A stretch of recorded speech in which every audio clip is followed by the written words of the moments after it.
Nageenyiif jaalalli waaqayyoo bakkaaf ala jirtanitti isiniif baay'atu. Akkam jirtu? Nagaa jirtu? Nagaa godha galata waaqayyoo. Viidiyoo kana share, duet, copy link gochuudhaan namoota hundumaa bukkee akka ga'u taasisa. Guyyaa irraa kanaan qabadhee dhufe Aroo Tiyuubidha. Aroo Tiyuubiin erga banameetii waggaa fixuuf jala jechuudha. Waggaa fixuudhaa fi guyyoota muraasa qofadha kan inni hafu. Kanaaf subscribe isaa 1,000 guutiin jira.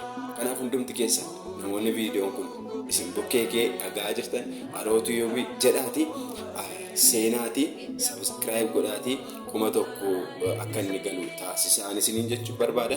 Akkasumas immoo YouTubein sa'aatii 4,000 kan inni barbaadu.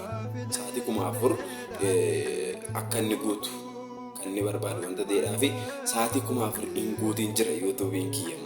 Kanaaf hundumti keessan irraa keessan sa'aatii 4,000 akka inni guutullee naaf taasisaa gama danda'amuuni isiniin jechuun barbaada.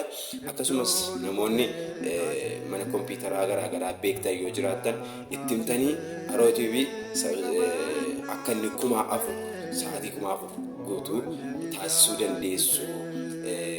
Kana hojii kana akkasiin naaf hojjettan abdii guddaan isinirraa qabaa. Obboloota kiyyaa baay'een isin jaalladha, baay'een isin kabaja.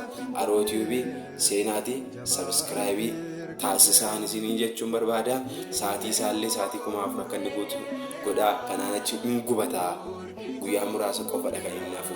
Laayikiin isaa gadi bu'aa, viyuun isaa gadi bu'aa gatii ta'eedhaaf. Akka kana hin taaneef immoo adaraa keessan irratti naaf hojjedhaa isiniin jechuun barbaada. Horaa bulaa, deebanaa, share, duet, copy link godhaa.